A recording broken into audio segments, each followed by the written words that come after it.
अस्सलाम वालेकुम। कैसे हैं सब? अच्छा, पिछले लेक्चर में हमने देखा चार्ल्स लॉ में कि जैसे जैसे टेम्परेचर को बढ़ाया जा रहा था तो उसका वॉल्यूम भी बढ़ रहा था और इसके करस्पॉन्डिंग कम अगर करते थे तो कम हो रहा था। तो इस वीडियो में आज हम एब्सोल्यूट ज़ीरो के बारे में जानते हैं कि एब्सोल्यूट ज़ीरो क्या है। सबसे पहले इसके नाम पर गौर करें। एब्सोल्यूट एब्सोल्यूट कहते हैं मतलब जो केल्विन में मेजर किया जाता है, जिस जो स्केल केल्विन में हो, क्योंकि टेम्परेचर को मेजर करने के तीन मेन स्केल हैं, फ़ारेनहाइट, सेल्सियस और केल्विन। इसमें जो केल्विन है ना, इसको एब्सोल्यूट कहा जाता है, और ज़ीरो तो आपको पता है कि ज़ीरो ये कहते हैं। ठीक है, तो इससे हम डेफिनेशन आसान से बना सकते हैं ना, the zero kelvin temperature is called absolute zero.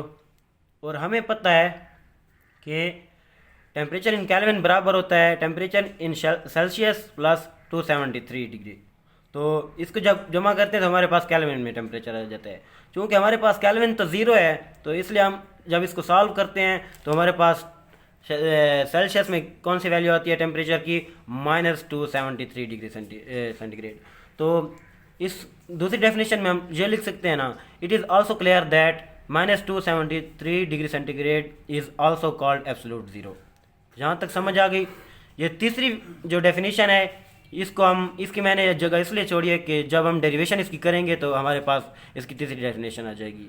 तो आइए करते हैं कि इसकी डेरिवेशन क्या है। इसकी डेरिवेशन में दो साइंटिस्ट का हाथ है, एक चार्ले और दूसरा गैलोजेक। इन्होंने इंडिपेंडेंटली, मतलब एक ने किसी और जगह पे, दूसरे ने किसी और जगह पे एक्सपेरिमेंट्स वगैरह किए, उनके सामने कुछ रिजल्ट्स आए। तो उस रिजल्ट्स के नतीजे में उन्होंने क्या दी, quantitative relationship between volume and temperature. Temperature और वॉल्यूम के दरमियान एक रिलेशनशिप दिया। वो रिलेशन कौन सा था, आइए देखते हैं। सबसे पहले हमें ये पता होना चाहिए कि चार्ल्स लॉ क्या कहता है कि वॉल्यूम प्रोपोर्शनल टू टेम्परेचर। इस बात को जहन में रखें। आइए, इन दो साइंटिस्ट ने ये कहा कि the volume of fixed amount of gas changes by 171 divided by 273 of its original volume at 0 degree centigrade for every degree rise or fall in temperature where the pressure is kept constant। अभी इसको मैं सादा और आसान अल्फाज में कुछ इस तरह समझाता हूँ कि अगर भी कोई भी हमारे पास गैस है, उसका वॉल्यूम है V0, 0 डिग्री सेंटीग्रेड पे, तो अगर हम उसके टेम्परेचर को बढ़ाएंगे या काम करेंगे, मतलब चेंज करेंगे, तो उसके वॉल्यूम में उतनी चेंज आएगी।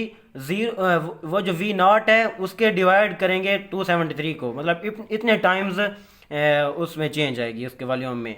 अगर let's suppose 1 degree centigrade change आएगा तो 1 के साथ मल्टीप्लाई करेंगे, अगर 2 आएगा तो 2 के साथ, इस तरह। तो आइए इसके हम एक्सप्रेशन लिखते हैं तो क्लियर हो जाएगा। V T is equal to V0 plus minus 1, ये एक्सप्रेशन हो गई डेल टी। ये जो टेम्परेचर होगा इसको सेल्सियस में पुट करना है, ठीक।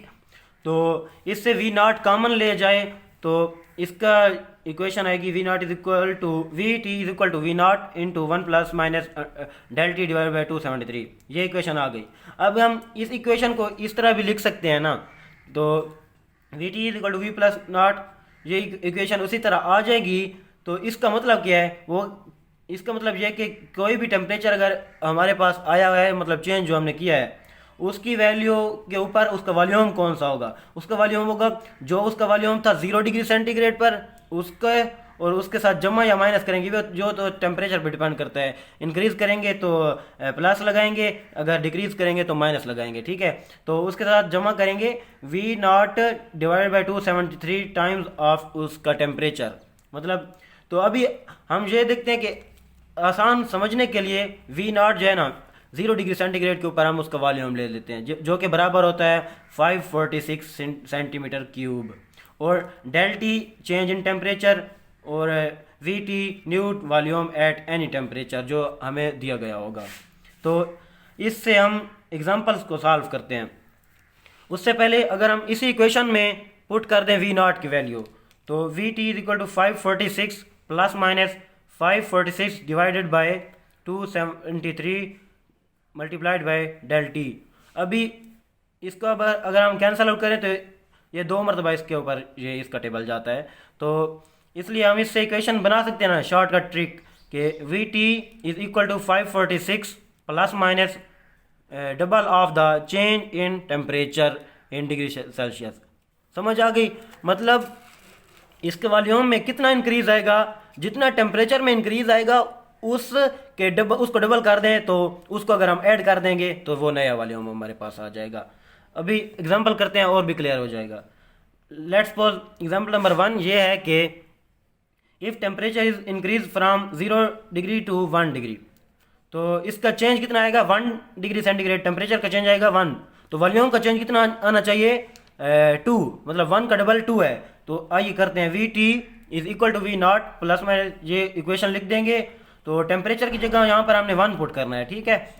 तो वी नॉट की वैल्यू पुट कर देंगे इधर भी और इधर भी, ये और ये कैंसिल आ जाएगा, इधर 2 आ जाएगा, 2 मल्टीप्लाई बाई 1, 2 का 2 आ जाएगा, और इधर 546 प्लस 2 548 सेंटीमीटर क्यूब। तो समझ आ गई?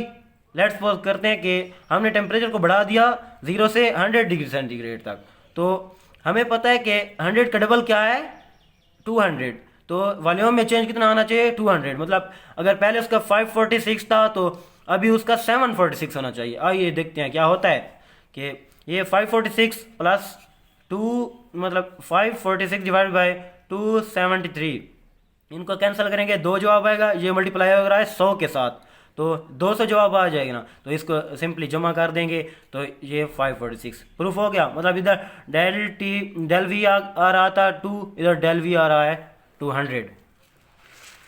अभी इसी तरह अगर हम टेम्परेचर को बढ़ाते जाएं, चेंज करते जाएं, टेम्परेचर को चेंज करके अगर हम ले जाएं 0 से 273 डिग्री सेंटीग्रेड पर, तो आइए उस वक्त देखते हैं कि क्या इफेक्ट होगा।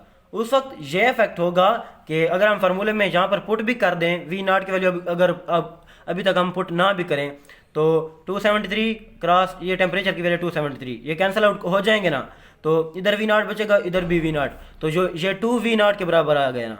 मतलब इसका क्या है कि इसका जो वॉल्यूम नया होगा वो इसके डबल के बराबर हो जाएगा। तो वी नॉट की वैल्यू पुट कर देंगे, ये हमारे पास 1092 सेंटीमीटर क्यूब आ जाएगी। It is clear that at 273 degree centigrade the volume of gas becomes double. Clear? अभी इसमें चेंज कितना है, चेंज इतना है, पहले वी नॉट था ना, तो अभी 2 वी नॉट हो गया था, इसमें चेंज क्या आएगा वी नॉट का।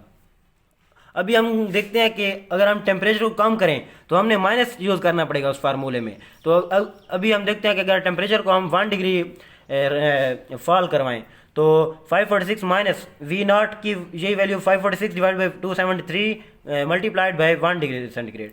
चूँकि ये माइनस है तो इसलिए ये कटेंगे तो इधर 2 जवाब आएगा ना, 546 में से 2 माइनस करेंगे 544 आएगा। इसी तरह अगर टेम्परेचर को हम कम करें 100 डिग्री सेंटीग्रेड, तो यहाँ पर 100 पुट कर दें, यहाँ पर 2 आ जाएगा, कैंसिल हो जाएंगे, 2 और 200 मतलब इसमें डिक्रीज आएगा। इसमें से 200 माइनस कर लें तो इसकी वैल्यू आएगी 346। इसी तरह अगर हम टेम्परेचर को कम करते आएँ और 273 डिग्री फॉल करवाएं, तो उसका क्या इफेक्ट होगा, वी नॉट को वैसे ही रहने दें और 273 और इधर इसके टेम्परेचर में चेंज क्या आएगा 273, इन और ये कैंसिल हो सकते हैं ना, इसलिए तो ये पॉजिटिव का है और ये नेगेटिव का बच जाएगा, तो इसका नेट रिजल्ट क्या आ जाएगा 0। तो इसका क्या मतलब कि अगर हम टेम्परेचर को -273 डिग्री सेंटीग्रेड तक ले जाएं तो हमारे पास गैस का वॉल्यूम क्या हो जाएगा 0, जो कि पॉसिबल ही नहीं है। सिर्फ आइडियल केस में हम ऐसा कह सकते हैं, रियलिटी में ये पॉसिबल नहीं है। अभी हम इन तमाम एग्जांपल को हमने जब अब देखा तो हमारे पास ये रिजल्ट निकला कि वॉल्यूम में कितना चेंज आ रहा है अगर टेम्परेचर को चेंज किया जाए। तो टेम्परेचर को अगर चेंज किया जाए तो उसमें टेम्परेचर का डबल करेंगे ना, जितना चेंज आएगा उसको उस ओरिजिनल वॉल्यूम के साथ वी नॉट के साथ ऐड कर देंगे या सब्ट्रैक्ट कर देंगे, वो तो डिपेंड करता है कि टेम्परेचर राइज हुआ या फॉल हुआ है। तो उसके नतीजे में हमें नए वॉल्यूम की वो इक्वेशन मिल जाएगी। तो इसके अगली वीडियो में हम इसकी ग्राफिकल एक्सप्लेनेशन देखेंगे। तो तब तक के लिए खुदा हाफिज़, थैंक यू।